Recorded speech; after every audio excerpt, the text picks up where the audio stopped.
America में राष्ट्रपति चुनाव के लिए मतदान के बाद अब मतगणना शुरू हो गई है। राष्ट्रपति पद की रेस के लिए रिपब्लिकन पार्टी के नेता डोनाल्ड ट्रंप और डेमोक्रेटिक पार्टी की उनकी प्रतिद्वंदी कमला हैरिस के बीच काठी की टक्कर थी, लेकिन रुझानों में डोनाल्ड ट्रंप भारी बढ़त बनाते दिख रहे हैं। टेक्सास और नॉर्थ डकोटा में ट्रंप की जीत हो चुकी है।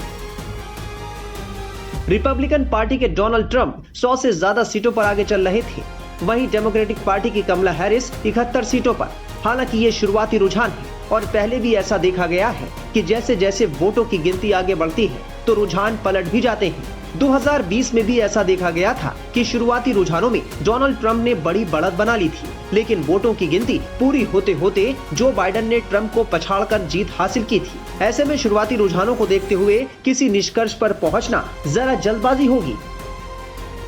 आपको बता दें कि अमेरिका के 47वें राष्ट्रपति चुनाव के लिए डोनाल्ड ट्रंप और भारतवंशी कमला हैरिस मैदान में है। रिपब्लिकन पार्टी की ओर से उपराष्ट्रपति पद के लिए जेडी वेंस मैदान में है। डेमोक्रेटिक पार्टी ने टिम वॉल्श को कैंडिडेट बनाया है। कमला हैरिस फिलहाल अमेरिका की उपराष्ट्रपति हैं, जबकि ट्रंप जो बाइडेन से पहले राष्ट्रपति रह चुके हैं। बता दें कि वोटिंग से कुछ हफ्ते पहले ही अमेरिका में अचानक ट्रंप के लिए समर्थन बढ़ने लगा और इसके पीछे कई वजह है। बाइडेन ने व्हाइट हाउस की रेस से बाहर होने का फैसला किया था और कमला हैरिस को कमान सौंप दी थी। इससे पहले तक ट्रंप जहां आगे नजर आ रहे थे, वहीं सियासी जंग में कमला हैरिस के शामिल होते ही बाजी पलटती दिखी। जल्दी तमाम सर्वेक्षणों में कमला हैरिस आगे दिखी, लेकिन ये ज्यादा लंबे समय तक नहीं चल सका। इसमें सबसे अहम भूमिका ट्रंप की हत्या की कोशिश के मामले ने निभाई। इससे न सिर्फ उनके समर्थक एकजुट हुए, बल्कि जनता के रुख में भी बदलाव देखने को मिला। उनकी प्रचार टीम और समर्थकों ने इसे इस तरह प्रचारित किया कि ट्रंप एक मजबूत नेता है, जिसे बहुचर्चित डीप स्टेट मरवाना चाहता है। अवैध प्रवास जैसे मुद्दों पर कमला हैरिस ट्रंप की आक्रामकता का मुकाबला करने में नाकाम रही। इसके अलावा गाजा युद्ध को लेकर वो इजराइल के खिलाफ नपे तुले कुछ हद तक कड़े शब्दों का इस्तेमाल करती नजर आई, जिसने उनकी छवि को और नुकसान पहुंचाया। कमला हैरिस जिस बेबाकी के लिए जानी जाती थी, वो इन मुद्दों पर बैकफुट पर नजर आई। यही वजह है कि अमेरिकी चुनाव की बाजी ट्रंप के पक्ष में पलटती नजर आ रही है। हालांकि कई ऐसे मुद्दे हैं जिन्होंने ट्रंप को इस रेस में आगे तक पहुंचाने में मदद की है।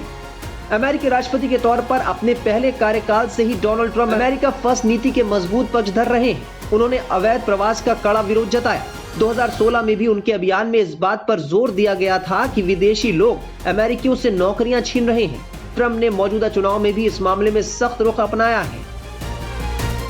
राष्ट्रपति जो बाइडेन का कार्यकाल एक तरह से काफी विवादित माना जा सकता है। उनके कार्यकाल के 1 साल बाद ही रूस ने यूक्रेन पर आक्रमण कर दिया। वहीं पिछले साल अक्टूबर में हमास ने इजराइल पर हमास के हमले के जवाब में इजराइल ने जो तबाही मचाई, वो अब गाजा से निकलकर लेबनान तक पहुंच चुकी है। इस जंग में इजराइल को भी काफी नुकसान झेलना पड़ा है। उसके कई सैनिक और नागरिक मारे गए। बाइडेन भले ही ये कहते रहे कि वो इजराइल के साथ हैं, लेकिन उनके फैसलों पर सवाल उठ रहे थे। दूसरी तरफ पिछले 6 महीनों में एलन मस्क डोनाल्ड ट्रंप के लिए जीत के सबसे बड़े कारणों में से एक बन गए हैं। दुनिया के सबसे अमीर आदमी ने न सिर्फ अपने अभियान समूह अमेरिका PAC में 119 मिलियन से ज्यादा का निवेश किया, बल्कि हाई स्टेट पेंसिल्वेनिया में चुनाव प्रचार के लिए भी काफी समय और ऊर्जा खर्च की। यही नहीं, एलन मस्क ने अपने सोशल मीडिया प्लेटफॉर्म पर न सिर्फ ट्रंप की वापसी करवाई, बल्कि वो खुद हर रोज ट्रंप के समर्थन में ढेरों पोस्ट और रीपोस्ट करते नजर आए। बता दें कि ट्रंप समर्थकों को MAGA समर्थक कहा जाता है, यानी मेक अमेरिका ग्रेट अगेन। इन समर्थकों ने लगातार सोशल मीडिया पर कमला हैरिस पर सवाल उठाए और उन्हें एक कमजोर दावेदार बताया। मैं अमेरिका के मैरीलैंड स्टेट में हूं, जहां पर वोटिंग अभी खत्म हुई है और जो बैलेट्स हैं उनको अब हेडक्वार्टर्स ले जाया जा रहा है काउंटिंग के लिए। जिस गाड़ी में बैलेट्स को ले जाया जा रहा है उसमें एक डेमोक्रेटिक पार्टी और एक रिपब्लिकन पार्टी का वॉलंटियर भी मौजूद है। वोट्स को हेडक्वार्टर्स ले जाने के बाद काउंट किया जाएगा, मेल इन वोट्स को मैन्युअली काउंट किया जाएगा और जो मशीन से यहाँ वोट कलेक्ट किए गए हैं उनकी भी वेरिफिकेशन होगी और इसके बाद कुछ समय लगेगा और उसके बाद जो नेक्स्ट प्रेसिडेंट है उसके लिए इस स्टेट से किसको सबसे ज्यादा वोट्स मिले हैं ये अनाउंस किया जाएगा।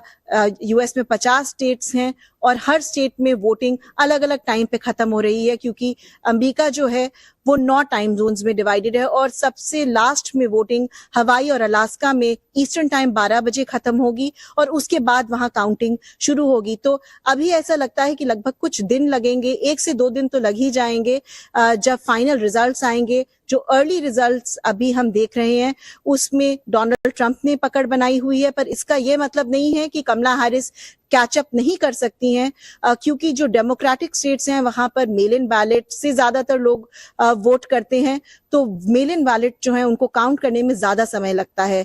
तो हम इस स्टोरी को ट्रैक करते रहेंगे और अब ये देखना है कि कौन अमेरिका का अगला राष्ट्रपति बनता है।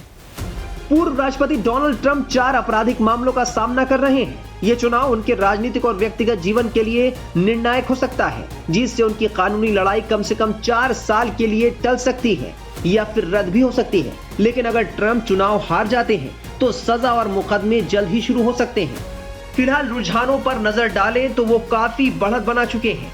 अब देखना होगा कि फाइनल जीत किसकी होती है।